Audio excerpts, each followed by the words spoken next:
Nous sommes soldats, combattants pour Christ. Pour Christ, au nom de Jésus, nous conquérons. Nous sommes vaillants, Vaillants, c'est de la parole. La parole au nom de Jésus, nous conquérons.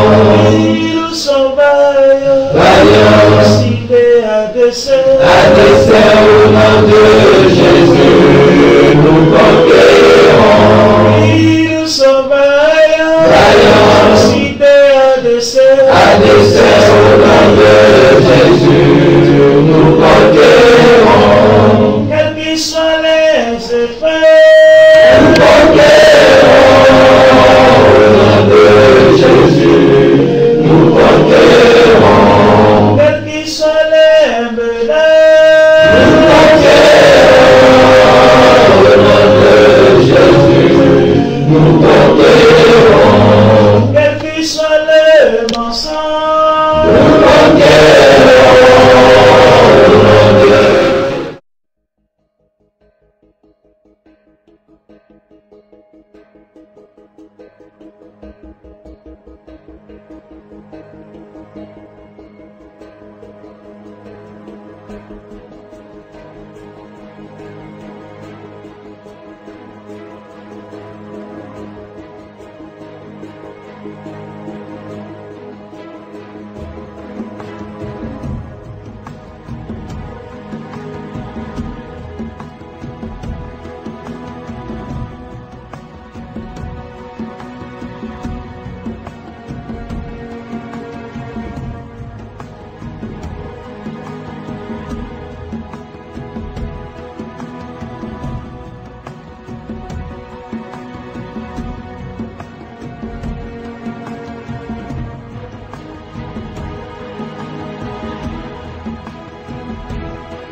Mais l'Éternel est Dieu en vérité, il est un Dieu vivant et un roi éternel.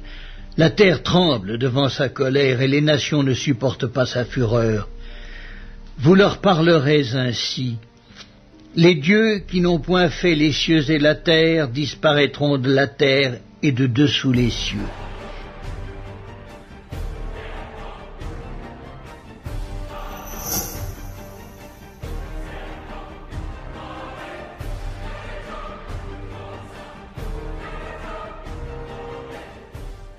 On peut juger donc tout ministère prophétique. On va lire, si vous voulez bien, dans 1 Thessaloniciens chapitre 5. Si vous avez vos Bibles, hein, pour vérifier si le pasteur Bourget ne parle pas à partir du livre des Mormons, alors, ou du Coran, alors amenez votre Bible. 1 Thessaloniciens chapitre 5 et le verset 20.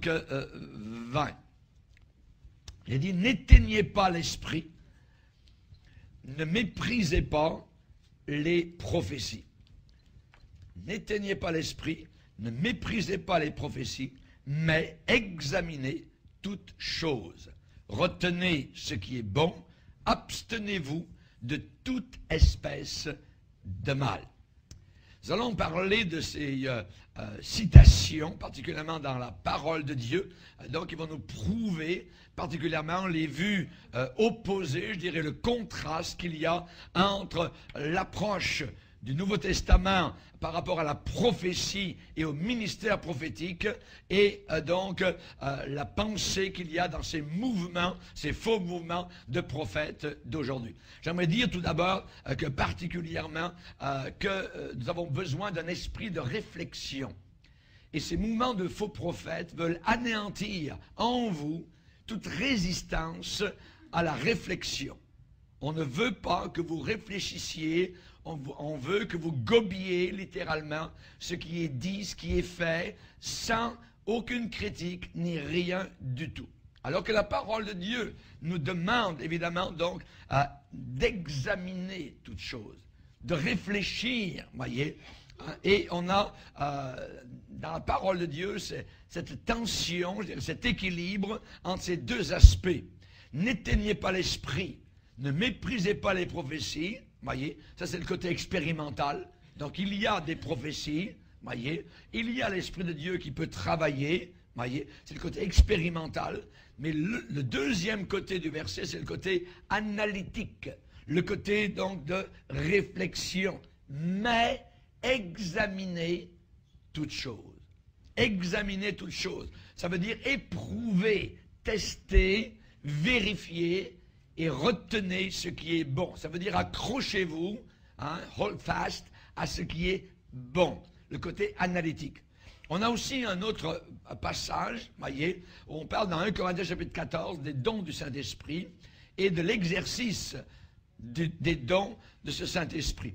Ça dit, donc c'est le côté expérimental. Dans 1 Corinthiens 14, on nous dit comment les dons de l'Esprit doivent être, celui qui parle en langue ne parle pas aux hommes mais à Dieu, personne ne le comprend. Et s'il y a interprétation, alors on peut, dans une assemblée, donner un message en langue qui va être interprété. Voyez? Alors ça c'est le côté expérimental. Mais ensuite la Bible ajoute, mais que tout se fasse, voyez, c'est-à-dire les dons des langues, interprétation et prophétie, avec bienséance et ordre. Et ordre. Dans les mouvements des faux prophètes, généralement, c'est toujours du désordre. Voyez? Du désordre total, voyez? Comme vous l'avez vu tout à l'heure. Là, c'est le côté de la raison. Que tout se fasse avec bienséance et avec ordre. Voyez? Ça va demander, donc, évidemment, un certain esprit de discernement, de sagesse. Ça veut dire d'être capable de juger. De juger.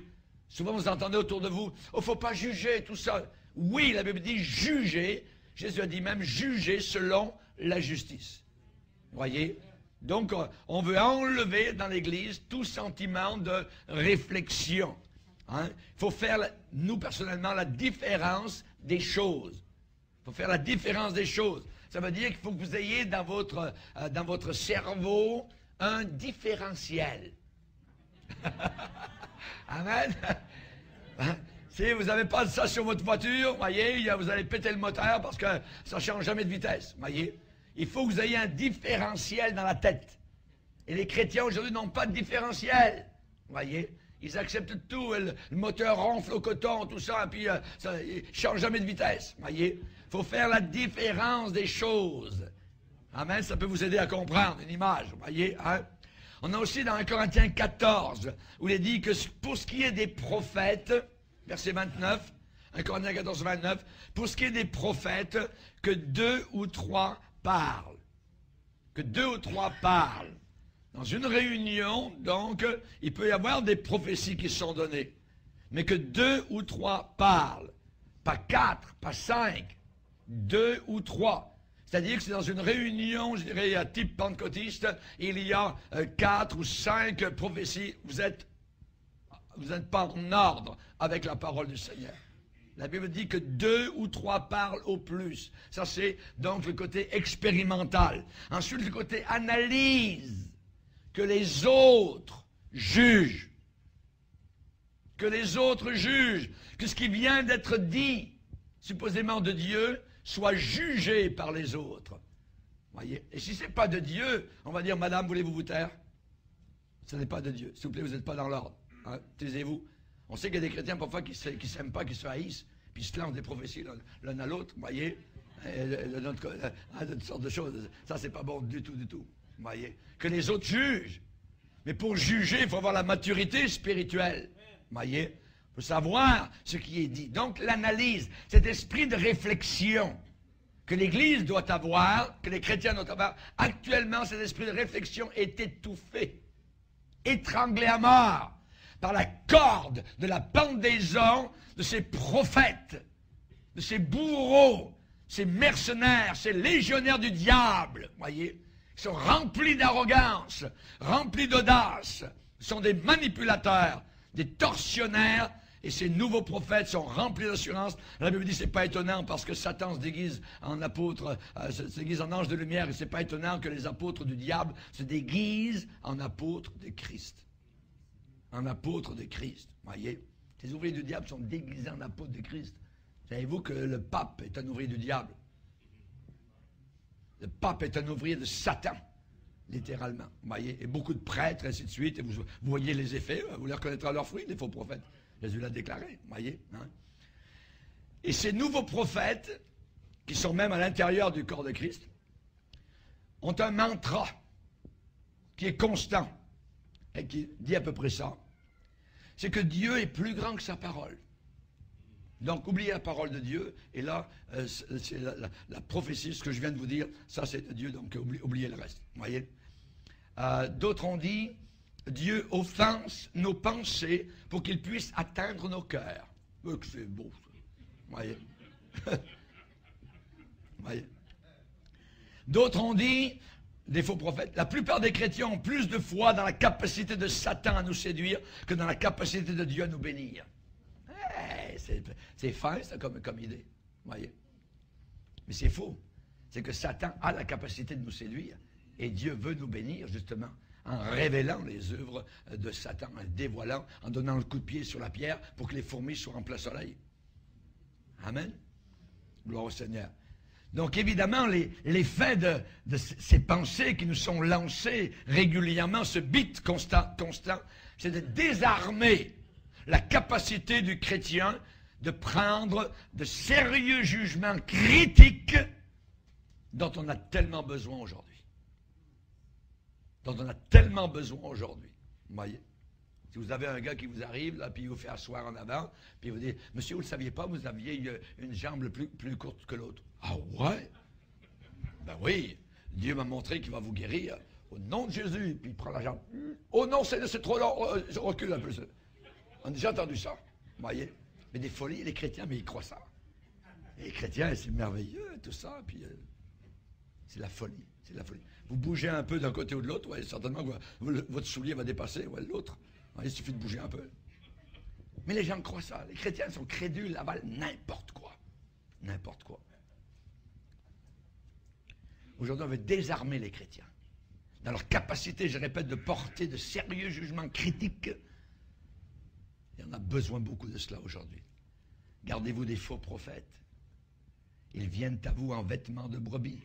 Au-dedans, ce sont des loups ravisseurs, a dit Jésus. Vous voyez? Pierre l'apôtre a dit, soyez sobres, veillez, votre adversaire, le diable, rôde autour de vous comme un lion rugissant, cherchant qui il va dévorer. Oui. Pierre l'apôtre a dit encore, en parlant des faux prophètes, plusieurs les suivront dans leur dissolution. Dans leur dissolution. Ils trafiqueront, a dit Pierre, de vous. Ils vont faire de vous un trafic d'argent. Par cupidité, ils trafiqueront de vous au moyen de quoi? De paroles trompeuses. De paroles trompeuses. Dieu m'a dit, voyez, j'ai une parole, et ainsi de suite. Et toutes sortes ce système-là. À un moment donné, actuellement, on a tellement besoin, désespérément, de sobriété, de sérieux, de bien faire attention. On est en train de faire la promotion de l'ivresse spirituelle. Vous voyez, faire n'importe quoi. Ouais. Attends, j'amène mon frère ou ma soeur qui n'est pas sauvé dans ces réunions, il va dire, sors de là-dedans, tu es dans une secte abominable, voyons, il roule par terre, il crache ici, ça n'a pas de sens, c'est quoi cette affaire-là, voyons. Les gens sont séduits par l'idée que, comme ils sont les grands vainqueurs, supposément, des derniers jours, ils pensent que la dernière chose dont ils ont besoin aujourd'hui, c'est du discernement. Et ils ne l'ont pas. Et c'est très dangereux. Très dangereux. Pour eux, à leurs yeux, ils n'ont pas besoin de se soucier de cela. Voyez. Dans la parole, on nous dit, acquiert la vérité et ne la vends pas. Ne t'en dessaisis pas. Voyez. Ne la dilapide pas. Garde la vérité. Donc, vont réveiller ceux qui sont dans leur ivresse spirituelle. Le Seigneur a parlé de cette sorte d'ivresse dans Matthieu 25, quand il parle de la fin des temps. Dans son discours eschatologique, le Seigneur parle en des termes non équivoques lorsqu'il dit, et je cite, verset 45, « Quel est donc le serviteur fidèle et prudent que son maître a établi sur ses gens pour leur donner quoi? La nourriture au temps convenable. Heureux ce serviteur que son maître à son arrivée trouvera faisant ainsi. Je vous le dis en vérité, il l'établira sur tous ses biens. Mais si c'est un méchant serviteur qui dit en lui-même, mon maître tarde à venir. Hein, l'enlèvement, c'est, j'entends parler depuis des années puis il n'est pas encore arrivé. S'il dit en lui-même, mon maître tarde à venir, et s'il se met à battre ses compagnons, s'il mange et boit avec les ivrognes, dans ces mouvements de faux prophètes, ce sont des ivrognes spirituels. Et ils le disent eux-mêmes, l'ivresse de l'esprit, tout ça. On ne voit jamais ça parmi les apôtres. Saint-Esprit ne nous rend jamais ivres, où on ne sait pas où on est, ou tout ça. Dans le mouvement de Toronto, Pensacola, il y avait une femme qui est venue en avant, le prédicateur a dit, elle était là, n'importe quoi, elle dit, madame, comment vous appelez-vous? Je ne me rappelle plus, où habitez-vous? Je ne sais plus, je suis dans l'esprit. Attends, c'est la folie, littéralement, c'est pas le Saint-Esprit. Ce n'est pas le Saint-Esprit de Dieu.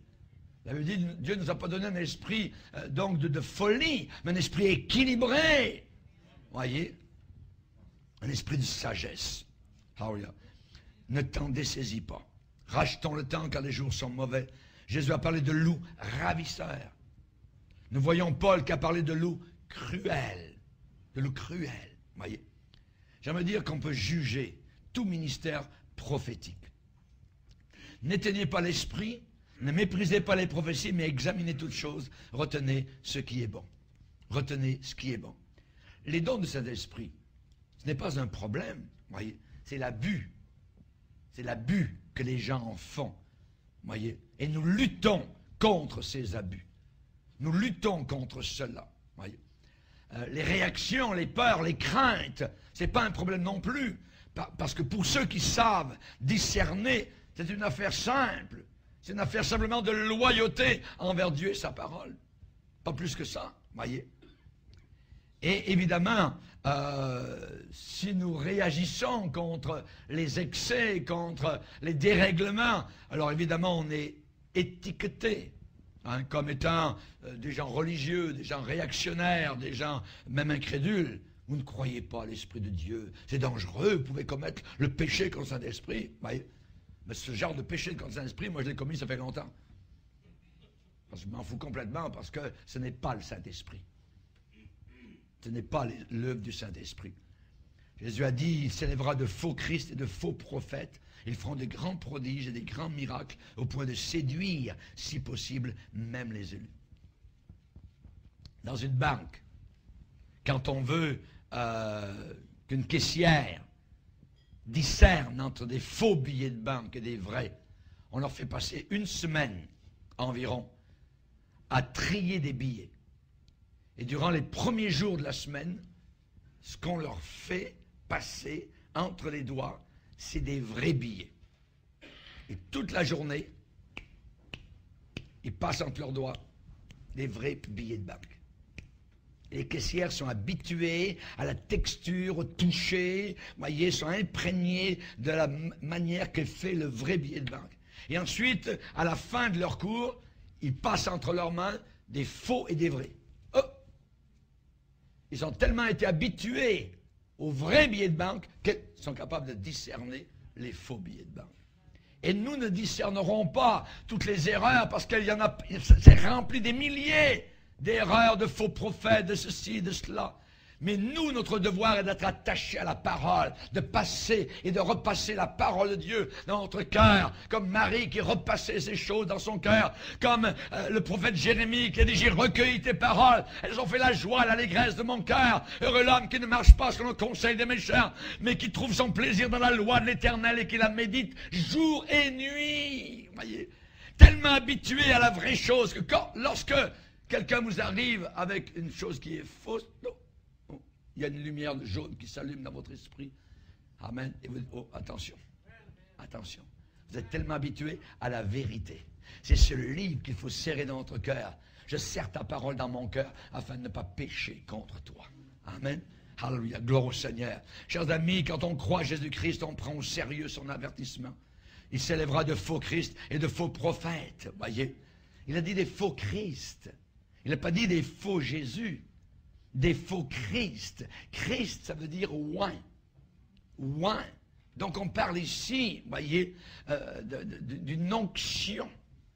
Il y aura des gens, des faux Christ, des faux sauveurs, des faux oints. Une fausse onction sera sur eux. Une onction fausse, voyez, sera sur eux. Jésus a dit, s'élèvera, de faux Christ. Dans le psaume 2, quand le Père va dire, c'est moi qui ai oint mon roi sur Sion, ma montagne sainte. C'est moi qui ai oint mon roi. Et ceux qui ne sont pas oints de Christ, s'ils disent qu'ils sont oints, c'est une fausse onction. C'est une fausse onction. Il y aura des faux Christ et des faux prophètes. Et beaucoup de ces personnes proclament aujourd'hui qu'ils fonctionnent sous une nouvelle onction. Sous une nouvelle onction, jamais expérimentée auparavant dans l'Église. Moi, je ne veux rien savoir de ce qui n'a jamais été expérimenté auparavant dans l'Église. Moi, je me tiens dans le courant des siècles de chrétiens qui ont cru les mêmes choses, les mêmes credos. Je ne veux pas de choses nouvelles. Je me tiens dans la parole de Dieu. Paul a dit, l'évangile que vous annoncez et par lequel vous êtes sauvés, si vous le retenez tel quel, sinon vous auriez cru pour rien. Ne le changez jamais. C'est inchangeable, c'est incontournable, c'est non négociable, la parole de Dieu. Et mon âme est dans la balance. Et je ne veux pas perdre mon salut. Amen. Donc c'est dangereux à la fin des temps. Je ne veux pas de cette nouvelle onction. Pas du tout. Et on sait que Jésus a parlé aussi de faux Christ. Et un faux Christ, c'est rien de plus, c'est rien de moins que quelqu'un qui est oint faussement. Qui est oint faussement. Comme Jéroboam, qui a créé des sacrificateurs pris parmi tout le peuple et qui n'appartenaient pas au fils de Lévi. Chers amis, c'est très suspect, je dirais, de la part de supposés hommes de Dieu de vouloir faire honte à ceux qui posent des questions. Et aujourd'hui, on va vous faire honte si vous voulez poser des questions sur certains mouvements, sur certaines choses, vous voyez. Mais non, tu es un incrédule, tu ne crois pas, tu es trop serré, tu es vieux jeu, tu ne veux pas embarquer dans le monde du Saint-Esprit, ainsi de suite, vous voyez. C'est une honte, vous voyez. Supposez hommes de Dieu qui veulent vous faire honte parce que vous posez des questions, parce que vous portez une évaluation critique sur toutes ces nouvelles expériences spirituelles qui sont développées depuis quelques années. C'est très très normal de résister fortement à ce qui peut mettre en danger la vie de quelqu'un, le salut, je dirais, de quelqu'un. Et on devrait au moins demander à chercher à savoir ce que la Bible dit, voyez. Les leaders, par exemple, de Toronto, de la bénédiction de Toronto, qui en réalité était une malédiction, vous voyez, Pensacola, ou le mouvement prophétique d'aujourd'hui, vous voyez, eh bien, dans ces mouvements-là, si vous posez des questions, vous allez entendre des invectives les plus virulentes, des reproches les plus durs contre vous, parce que vous posez des questions, parce que vous soulevez des doutes, et évidemment, parce que vous êtes plus avisés que même ceux qui vous enseignent. Alors imaginez, où allons-nous? Vous voyez? Il y a un contraste terrible dans la parole de Dieu. Les Béréens, il est dit, étaient de nobles sentiments, parce qu'ils vérifiaient dans les Écritures. Vous voyez? Ils vérifiaient dans les Écritures. On voit aussi que s'il y a des prophéties, la Bible dit bien que les autres jugent. que les autres jugent. Si c'est de Dieu totalement, pourquoi on ne peut pas juger Dieu? On ne peut pas juger ce que Dieu dit. Mais la Bible dit que, oui, hein, que les autres jugent, parce que l'erreur peut s'infiltrer vraiment facilement. Oui. Hein, et on sait que certains vont dire devant le Seigneur au jour du jugement, n'avons-nous pas prophétisé en ton nom? Oui. Je ne vous ai jamais connu. Un faux Christ n'est rien de plus et rien de moins que quelqu'un qui est loin faussement. Oui. Et j'aimerais donner quelques lignes directrices dans ce marasme, quelques perspectives dans cette vase gluante. Il y a une différence immense entre le don de prophétie et le ministère prophétique. Très grande différence entre, je répète, le don de prophétie et un ministère prophétique, c'est-à-dire ministère de prophète. Par exemple, l'évangéliste Philippe, il est dit qu'il avait 4 filles vierges qui prophétisaient. Actes, chapitre 21, verset 9. Et au verset suivant, au verset 10, il est dit, comme nous étions là depuis plusieurs jours, un prophète nommé Agabus descendit de Judée et vint nous trouver. Nous avons les 4 filles de Philippe qui prophétisent et nous avons un ministère de prophète qui s'appelle Agabus. Il y a une différence entre quelqu'un qui, pendant un culte d'adoration, voyez, a reçu une parole prophétique. Celui qui prophétise, il édifie, il exhorte et il console. Voyez. Il y a une différence entre cette personne-là et quelqu'un qui assume une position, un office, un ministère d'Agabus, genre Agabus, une sorte d'Élie, une sorte d'Ésaïe, de Jérémie, voyez, hein, mais pour le Nouveau Testament. Dans le don de prophétie, une déclaration peut avoir été faite, donnée pour encourager l'assemblée, le corps de Christ, voyez. Ou bien ça peut arriver que la personne pense, s'imagine avoir une parole, alors que ce n'est pas vraiment de Dieu. Et alors ça peut être corrigé, selon 1 Corinthiens 14, 29, que 2 ou 3 parlent et que les autres jugent. Que les autres jugent. Oui, Dieu peut donner aux chrétiens des déclarations d'encouragement, des pensées, des impressions, une pensée particulière, voyez, et cependant être utilisé pour prophétiser, c'est-à-dire pour édifier, consoler et exhorter. Et cela, évidemment, c'est très loin de quelqu'un qui a l'office de prophète. L'office de prophète, c'est totalement quelque chose de différent.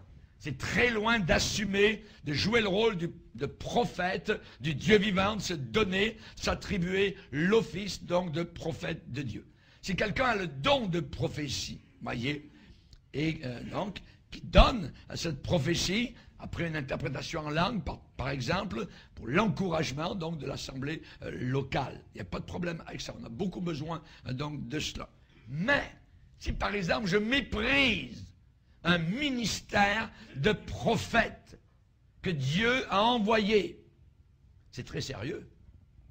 C'est très sérieux. Le ministère de prophète, selon Éphésiens 4 et selon Acte 13, dans l'église d'Antioche, il y avait des prophètes. Ouais. Si je refuse le vrai ministère de prophète, qui sont ces prophètes authentiques? Ce sont des gens qui sont remplis du Saint-Esprit et qui sont des interprètes de la parole de Dieu. Le prophète est un prédicateur. Ce n'est pas quelqu'un qui donne des paroles à bric-à-brac tous les soirs, aujourd'hui ici, demain c'est là-bas, puis ainsi de suite.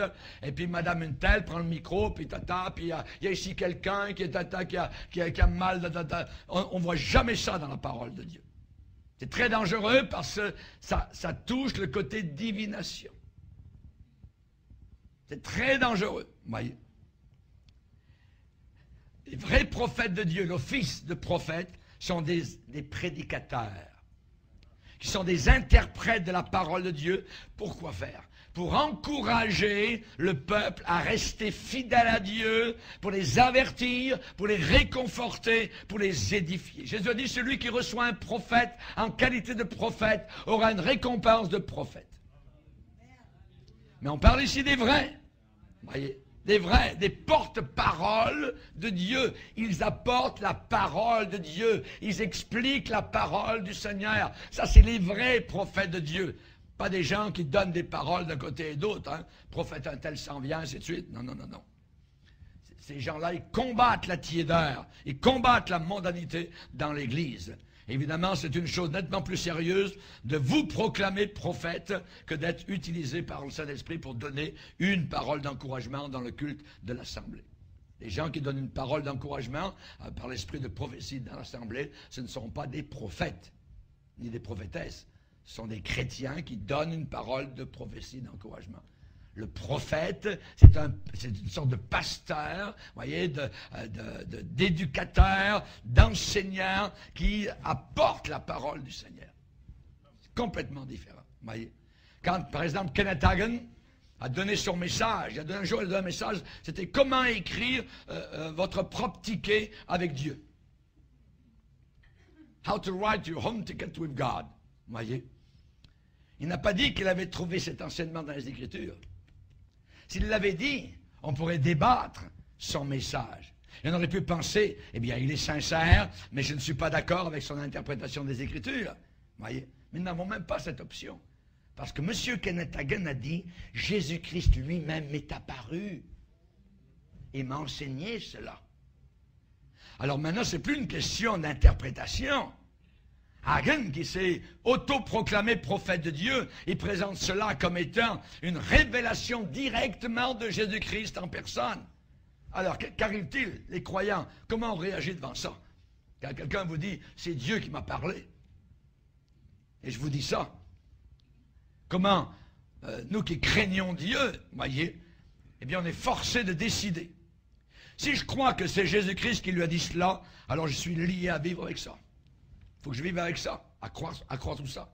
Mais cependant, si Jésus-Christ ne lui a pas dit cela, ou bien cet homme ment au nom du Seigneur, ou deuxièmement, il a vraiment eu une expérience spirituelle, mais il s'est trompé sur la source de l'expérience.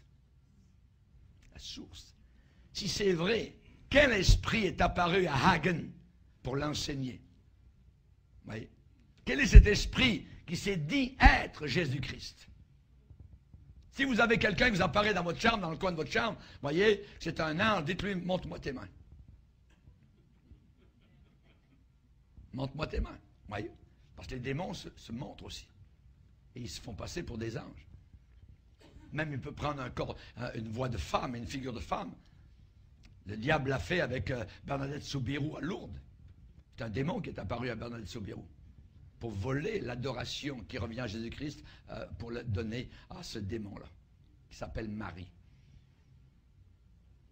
Quand les gens nous arrivent avec des songes, des rêves, des révélations, voyez, avec des interactions avec les anges, quand les gens nous disent « je suis allé jusque devant le trône de Dieu », voyez, nous sommes forcés de faire de grandes décisions.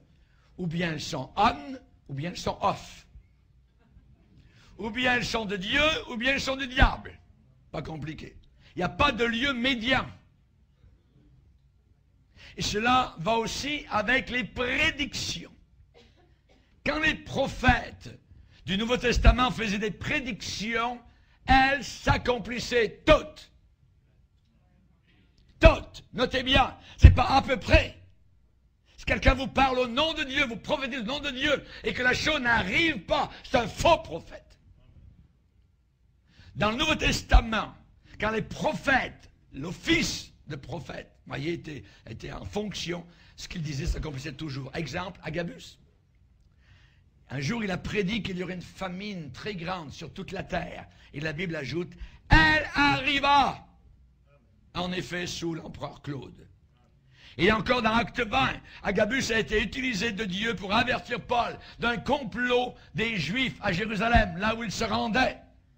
Et cela aussi est arrivé. Voyez, les prédictions au nom du Seigneur, c'est quelque chose de très, très sérieux. Comme le dit Deutéronome 18. Dans le Nouveau Testament, il n'y a eu aucune fausse, aucune mauvaise prédiction qui a été rapportée à aucun endroit. Tout ce qui a été prédit s'est accompli. C'est accompli. Vous voyez, il n'y a rien qui ne s'est pas réalisé. Y a-t-il des prophètes qui vivent aujourd'hui? Oui, certainement. Les 5 dons ministères, on en a besoin aujourd'hui dans l'Église. Il y en a 5. Les apôtres, qui sont aujourd'hui appelés souvent missionnaires. Les prophètes, les évangélistes, les pasteurs et les docteurs, les enseignants dans la parole de Dieu. On a besoin des 5, selon Éphésiens 4, verset 11. Avoir un regard biblique, je dirais, sur la fonction des prophètes dans la Bible est très important. Très important. Les prophètes de la Bible, par exemple, Ésaïe, Jérémie, Daniel, Jean-Baptiste, Agabus, voyez, et ceux de Acte 13 ne sont pas ceux qui donnaient des conférences, voyez, donnant à chacun des paroles de guérison intérieure, des gens qui faisaient tomber les gens par terre, voyez, ou qui maudissaient leurs opposants, comme Bénéhine, qui a dit « Je maudis ceux qui s'opposent à mon ministère ». Kenneth Hagin a dit « Ceux qui s'opposent à mon ministère, ils vont tomber morts derrière la tribune ». Les gens ne sont pas affermis dans le Seigneur, ils ont peur. Voyez, la Bible dit, tu n'auras pas peur de lui. Tu n'auras pas peur de lui. Amen. Amen. Les prophètes étaient et sont des prédicateurs, je le répète. Les prophètes sont des enseignants suscités par Dieu pour ramener à lui le peuple de Dieu, alors que le peuple est en train de s'égarer, voyez, ou alors se vautre dans la honte du péché. Et au cours de leur enseignement et de leur prédication, parfois, pas toujours, mais parfois ça peut arriver, il y a certaines prédictions qui peuvent se faire et qui attestent, voyez, la validité donc de leur message. J'aimerais vous dire que les signes et les miracles ne sont pas une fin en eux-mêmes. Les signes et les miracles ne sont pas une fin en eux-mêmes. Le plus important, c'est le message. Quel message le gars apporte-t-il? C'est le message, pas les miracles, pas les guérisons, parce que le diable est capable d'en faire. Jeannès et Jambres en Égypte étaient capables de prendre des petits bâtons et puis de faire des serpents. C'est des faux prophètes, voyez. Il y a un sens de distinction importante à faire, voyez. La Bible dit, vous avez été dans Éphésiens, chapitre 2, verset 20, vous avez été édifiés. Sur quoi? Sur quoi j'ai été édifié? Sur le fondement des apôtres et des prophètes. Jésus-Christ lui-même étant la pierre angulaire qui tient tout l'édifice. Mais nous avons été édifiés sur le fondement des apôtres et des prophètes. Pourquoi cette distinction importante? Parce qu'actuellement, ce verset est très mal interprété par beaucoup de personnes. Pour les faux prophètes, ça signifie que votre fondation spirituelle, elle dépend de eux, de ces nouveaux prophètes. Vous devez être fondé sur eux. Jamais de la vie. Amen. Voyez. Et si vous ne voulez pas vous soumettre à leur ministère, eh bien c'est comme si vous étiez laissé sans aucune fondation. Vous vous rendez compte? Comment c'est faussé? Voyez. Les apôtres et les prophètes sur lesquels toute la structure de l'Église est fondée, ce sont les prophètes de l'Ancien Testament et les apôtres du Nouveau Testament. Nous sommes fondés là-dessus et nous resterons sur ce fondement-là. Amen. Gloire au Seigneur. Voilà notre fondation. Tout doit absolument être en accord, rectiligne d'aplomb, avec l'enseignement des apôtres du début. Les premiers chrétiens à la Pentecôte, dans Acte 2, il dit qu'ils persévéraient dans l'enseignement des apôtres. Et je dois, moi, aujourd'hui, et toi aussi, mon frère, ma soeur, persévérer aujourd'hui dans l'enseignement des apôtres, pas des faux prophètes qui viennent dans ton église. Amen. Tout ce qui contredit leur enseignement, l'enseignement des apôtres, voyez, n'est pas de Dieu. Judas dit, nous devons combattre pour la foi transmise au saints une fois pour toutes. Il n'y a rien de nouveau, il n'y a rien de nouveau, il n'y aura rien de nouveau jusqu'au retour de Jésus-Christ. Il faut persévérer par la foi. C'est ici la persévérance des saints. Amen. Alléluia. Jean a dit, nous, les apôtres, nous sommes de Dieu. Celui qui connaît Dieu nous écoute. Celui qui n'est pas de Dieu ne nous écoute pas. C'est par là que nous connaissons l'esprit de la vérité et l'esprit de l'erreur. Amen. le Dieu de la Bible, que vous servez, que je sers, n'est pas actuellement en train de dire quelque chose à l'Église. Non! Il nous a parlé par son Fils. Dans ces derniers temps, Hébreux 1er chapitre nous a parlé par son Fils. Il nous a donné la parole prophétique qui est la Bible. La parole de Dieu. Malheur à celui qui ajoute quelque chose ou qui retranche quelque chose à ce livre-là. Heureux celui qui lit et entend les paroles de la prophétie et qui garde les choses qui y sont écrites, car le temps est proche.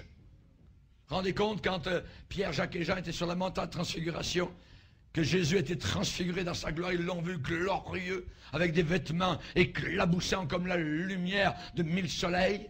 Quand ils ont vu apparaître Moïse, ils ont vu Élie, Pierre, c'est un peu ce qu'il disait, Seigneur, on va planter des tentes, on reste là, c'est trop merveilleux, on descend plus en bas, c'est formidable, voyez. Et ensuite, ils n'ont plus parlé de cette expérience, ils sont redescendus en bas. Et plus tard, l'apôtre Pierre a dit, il a parlé de cette expérience-là dans son épître. Regardez. Dans deuxième épître de Pierre, chapitre 1er, verset 16. Ce n'est pas en effet en suivant des fables habilement conçues que nous avons fait connaître la puissance et l'avènement de notre Seigneur Jésus-Christ. Mais c'est comme ayant vu sa majesté de nos propres yeux. Car il a reçu de Dieu le Père honneur et gloire, quand la gloire magnifique lui fit entendre une voix qui disait « Celui-ci est mon Fils bien-aimé, en qui j'ai mis toute mon affection. » Et nous avons entendu cette voix venant du ciel lorsque nous étions avec lui sur la sainte montagne. Donc il parle de vision, de révélation, et pourtant authentique. Mais regardez après, le verset suivant. « Et nous tenons pour d'autant plus certaines. » Plus certain que la vision, plus certain que de voir Christ dans sa gloire. Qu'est-ce qui est encore plus certain qu'une vision? La parole prophétique. Cette parole va s'accomplir, avec les barres, avec les i, avec les points, tout va s'accomplir, tout va se réaliser. Nous tenons pour d'autant plus certaine la parole prophétique, plus certain qu'une vision. Rendez compte? Merci Seigneur. La parole, cette parole est finale, cette parole est autoritaire. Amen. Quand la parole a été retrouvée, c'était le réveil du temps du roi Josias. Il l'avait perdu. C'était le réveil du temps de Néhémie. Quand le matin, jusqu'à midi, le peuple était debout, en train d'écouter la parole de Dieu. Pendant environ 3-4 heures, debout, avec leurs enfants. Ça a été le réveil en Israël. Rendez compte? Sans bouger, debout. Et le prédicateur n'a pas dit, ben, asseyez-vous. Non, non, non. Il ne voulait même pas s'asseoir. L'Esprit de Dieu, j'avais soif. Ils n'avaient pas entendu la parole depuis longtemps. C'est la parole. Quand il y a eu un réveil de la réforme du temps de Luther, de Wycliffe, ça a été un réveil de la parole qui a été retrouvée. Amen. Gloire au Seigneur. Chers amis, ces gens-là, leur message sortait directement de la Torah, de la parole de Dieu. Ils prêchaient des sermons, ils utilisaient la parole de Dieu, ils l'expliquaient. Raison pour laquelle Paul a dit à Timothée dans les derniers jours, les hommes ne supporteront plus la saine doctrine, ils auront à démanger, ils auront à entendre des choses agréables. Se donneront une foule de docteurs, d'enseignants, de faux prophètes.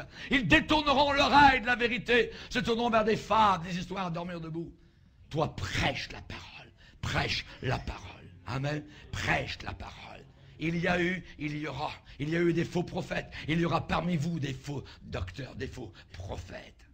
Chers amis, c'est extrêmement important pour nous. Amen. Quand les apôtres disaient examiner toutes choses, éprouver les esprits pour savoir s'ils sont de Dieu.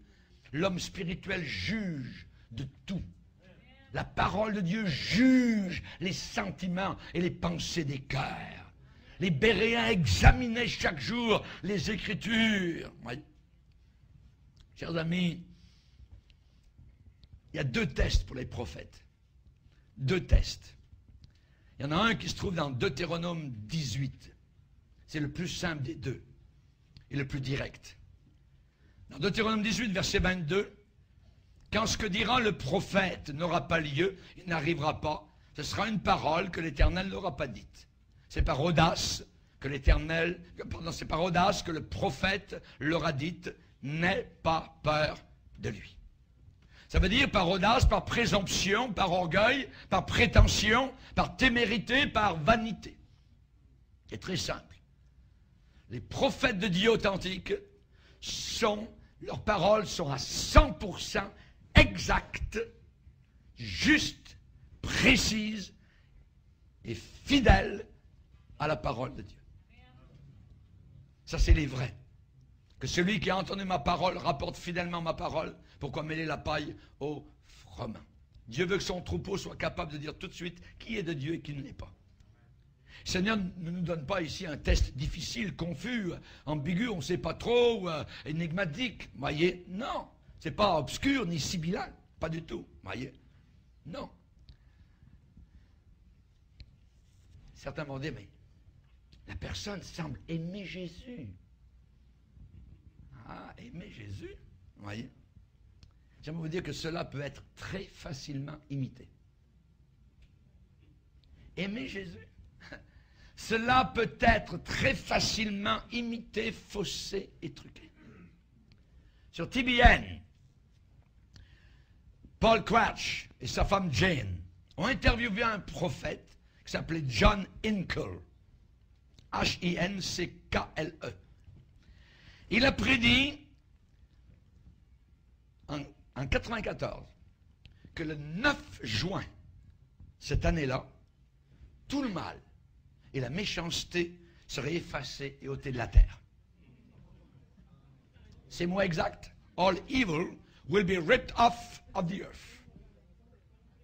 9 juin. Oui, 94. Évidemment, le 10 juin était évident pour tous que c'était fausse prophétie. Cet homme semblait tellement sincère, tellement rempli d'amour. Les faux prophètes n'ont pas des crocs acérés.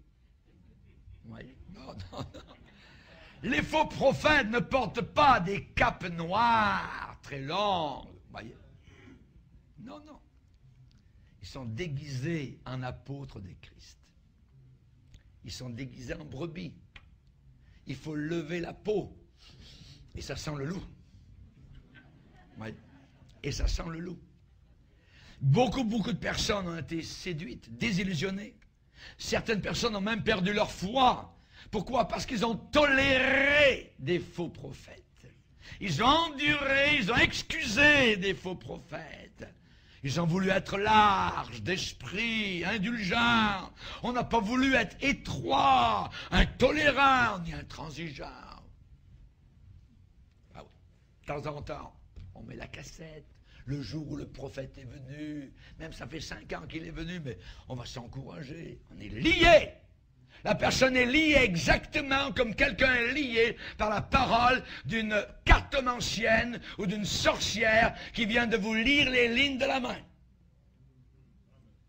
Et vous avez besoin d'une délivrance de ces faux prophètes à l'intérieur de l'église pentecôtiste, évangélique ou baptiste, et ainsi de suite. Les prophètes eux-mêmes, dans beaucoup de cas, après avoir barboté dans la piscine des voyants, sont intoxiqués par le pouvoir que beaucoup de personnes leur attribuent. Et ils ont fait naufrage par rapport à la foi. Chers amis, c'est le premier test, voyez. Alors souvent, ces gens-là, quand la prophétie n'arrive pas, ils sont assez séducteurs qu'ils ont renversé la responsabilité de leurs fausses prophéties, qui ne sont pas accomplies, voyez, et ils ont dit, eh bien, c'est que les personnes à qui la prophétie était annoncée n'avaient pas assez de foi. Pas ma faute, voyez, ainsi de suite. Les faux prophètes, les traîtres, ils ne prennent même pas la responsabilité. Madame, ce n'est pas arrivé parce que vous manquez de foi. Mais pourtant, c'était de Dieu. Voyez comment c'est faux, voyez. Ils ajoutent l'insulte à la blessure. Le deuxième test, c'est Deutéronome 13, versets 1 à 5. Deuxième test, Deutéronome 13, versets 1 à 5. Vous êtes fatigué? Même si je vous fatigue, Moi, ça me bénit. Alléluia. Gloire à Dieu. Amen. Deutéronome 13, verset 1er. S'il s'élève au milieu de toi un prophète ou un songeur qui t'annonce un signe ou un prodige et qu'il y ait accomplissement du signe ou du prodige dont il t'a parlé en disant « Allons après d'autres dieux, des dieux que tu ne connais pas et servons-les », tu n'écouteras pas les paroles de ce prophète ou de ce songeur. Pourquoi? Car c'est l'Éternel, votre Dieu, qui vous met à l'épreuve pour savoir si vous aimez l'Éternel, votre Dieu, de tout votre cœur et de toute votre âme. Vous irez après l'Éternel, votre Dieu, vous le craindrez, vous observerez ses commandements, vous obéirez à sa voix, vous le servirez et vous vous attacherez à lui.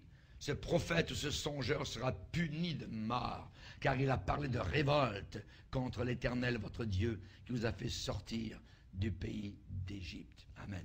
Donc nous voyons ici que pour le deuxième test, pour discerner un faux prophète d'un vrai prophète, c'est un test qui est plus subtil.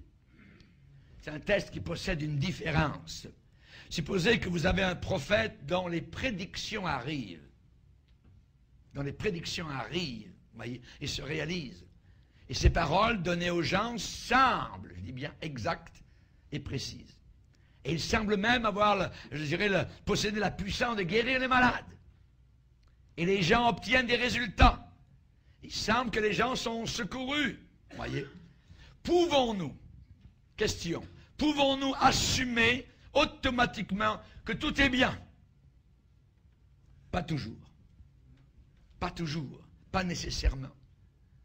Question qu'on peut se poser, est-ce que Dieu bénit et approuve ce ministère? Et Deutéronome 13 nous parle de ce problème.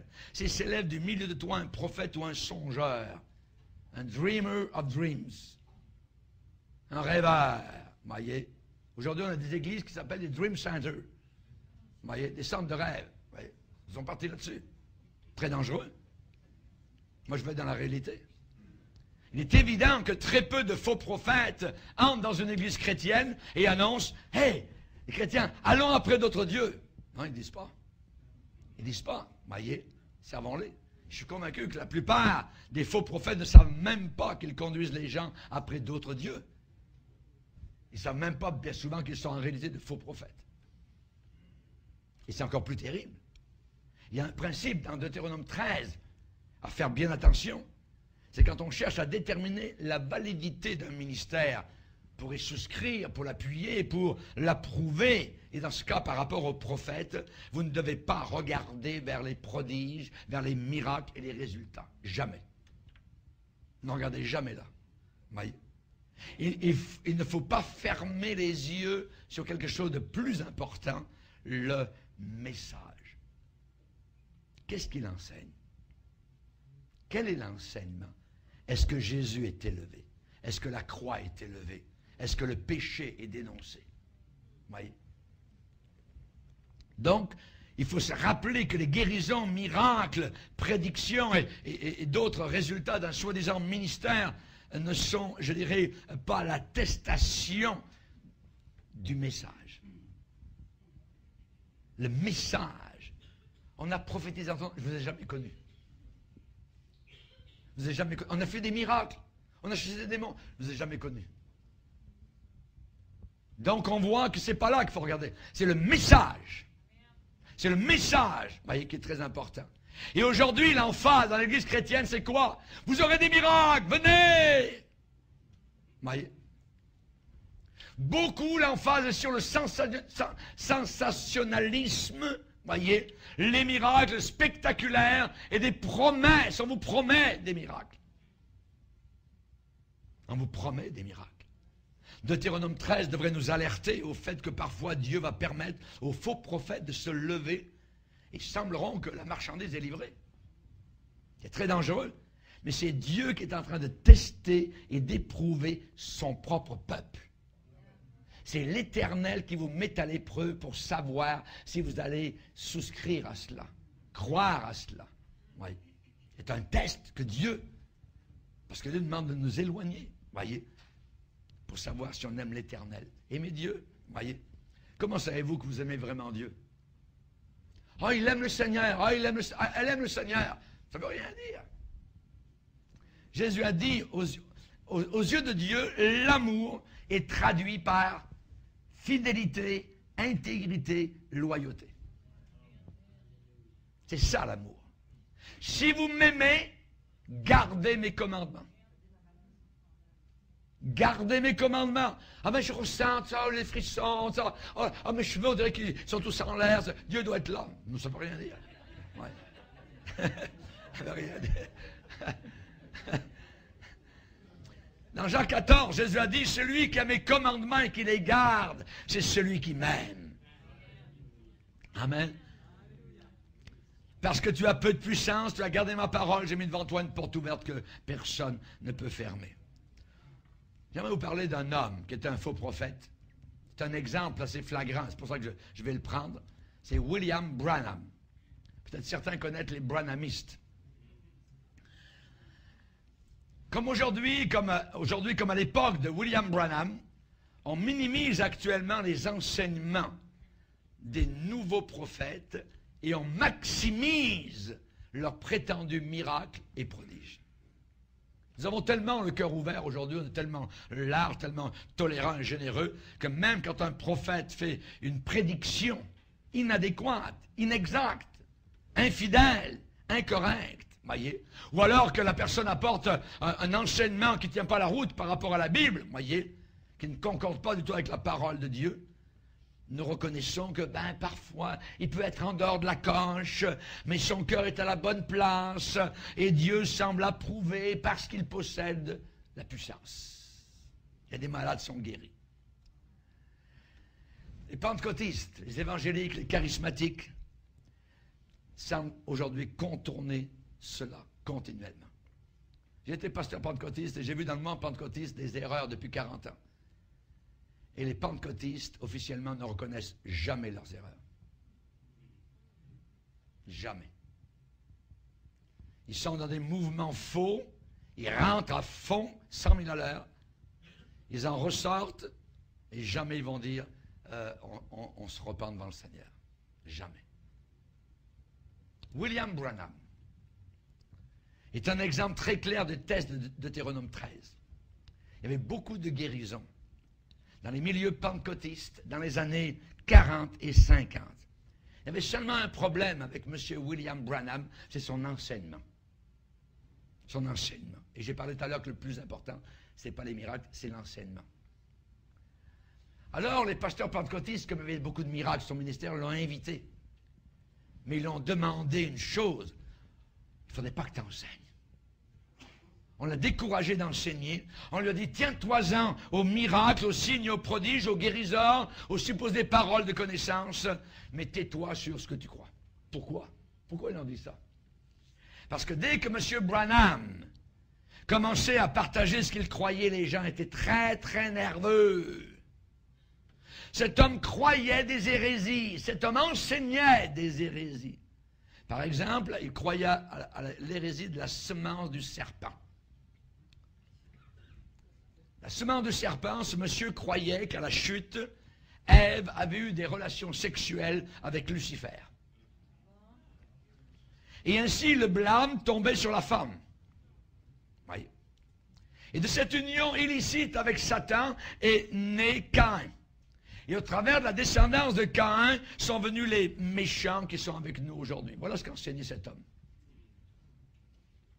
Ensuite, il enseignait la doctrine de Jésus seul. Jésus seul, c'est-à-dire qu'il a déclaré que la Trinité n'existe pas. Il a dit même que la Trinité était du diable et qu'il fallait baptiser les gens uniquement la formule au nom de Jésus. Ne croyez pas à la Trinité. Pourtant, dans Matthieu 28, il est dit, faites des disciples, baptisez-les au nom du Père, au nom du Fils et au nom du Saint-Esprit. Mais lui, il ne croyait pas ça. Ensuite, il enseignait les 7 églises d'Apocalypse et il disait que c'était 7 dispensations, différentes époques de l'histoire de l'Église, mais son nœud, sa vraie twist, je dirais, dans cela, c'est que c'était lui qui était l'ange de la 7e église de Laodicée. Ensuite, il a dit que l'enlèvement allait avoir lieu en 1977. Il a dit aussi, il croyait dans la Bible du zodiaque. On commence à aller un peu plus loin, c'est-à-dire avec les étoiles. Il croyait à ça. Il croyait dans les pyramides, les puissants des pyramides d'Égypte. Et il a dit que la Bible du zodiaque, les pyramides d'Égypte, c'était toutes des formes de la parole de Dieu. Il a dit aussi que pour être sauvé, il fallait absolument parler en langue. Et en plus, il a ajouté, il croyait qu'il n'y avait pas du tout d'enfer éternel. Mais il y avait des miracles inimaginables avec son ministère. Il disait que, comme aujourd'hui encore, que beaucoup de gens ont repris ces enseignements, pouvaient créer des choses par votre parole. Les fils de Dieu manifestés, les mouvements de cela aujourd'hui, eh bien, ils ont eu leur début dans les enseignements de Branham. Cet homme-là, un jour, on a pris une photo sur lui, et il y avait un halo autour de sa tête. Regardez la photo, il y avait un halo. Comme dans l'occultisme. Comment pouvez-vous mettre en doute un homme qui a un halo autour de lui? La Bible dit, éprouvez les esprits. Éprouvez les esprits. Cet homme, William Branham, avait la capacité de dire la bonne aventure. Il avait la capacité de mesmérisme, c'est-à-dire le magnétisme. Il avait la capacité de magie. Et en même temps, il possédait les caractéristiques de chrétien. Mais toute son œuvre était cachée derrière un écran de mots et de paroles chrétiennes. Ses deux parents croyaient à la bonne aventure. Il était chargé, c'était un homme chargé d'occultisme, de très bonheur. Il entendait des voix, des visions, des vents, comme Jeanne d'Arc, et ainsi de suite, et Bernard Soubirous à Lourdes. Il a déjà dit un jour à un auditoire, j'ai eu des expériences de vision depuis mon enfance. Moi, vous dire une chose, c'est que les dons de Saint-Esprit ne sont pas donnés à quelqu'un à sa naissance. Les dons de Saint-Esprit sont donnés après la nouvelle naissance spirituelle, après la repentance. Amen. L'opération de son don, un exemple. C'est un monsieur qui faisait beaucoup de miracles et qui parlait un peu de Jésus, tout ça. Ouais. À Zurich, en Suisse, il a appelé un jour un jeune homme sur l'estrade. Il l'a fait monter sur l'estrade. Il a demandé au jeune homme, est-ce que nous nous connaissons l'un l'autre? Le jeune homme a dit non. Je ne connais pas du tout, la première fois que je viens à vos réunions. Pas du tout. Ensuite, William Branham lui pose la question. Avez-vous une lettre?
C'est comme quelqu'un qui a une perle dans la main. Vous voyez? Il y avait quelqu'un qui voyageait entre les États-Unis et l'Italie, dans les années 40. Et il revenait dans son pays en Italie, après avoir passé beaucoup d'années aux États-Unis, il avait gagné, et il avait vendu tous ses biens pour retourner chez lui, et il avait acheté une perle de grand prix. Et à bord, il a montré aux marins et à ceux qui étaient les voyageurs la perle. Regardez, ce sont toutes mes économies. Tout est là. J'ai acheté ça. Ça vaut très cher. Oui. Vous savez ce qu'il a fait? Et pendant que le bateau était en train de tanguer et tout ça, il a dit, regardez les gars, je vais vous montrer une chose. Il a pris la chose et toc, toc, toc, toc, toc, plouf. Oh. Toutes ces économies sont tombées dans l'océan. Et il y a des gens aujourd'hui comme cela. Ils prennent leur vie, toc, toc, toc, plouf. Ça va descendre vers l'enfer éternel. La mort d'un fou. La mort d'une folle. On ne fait jamais ça.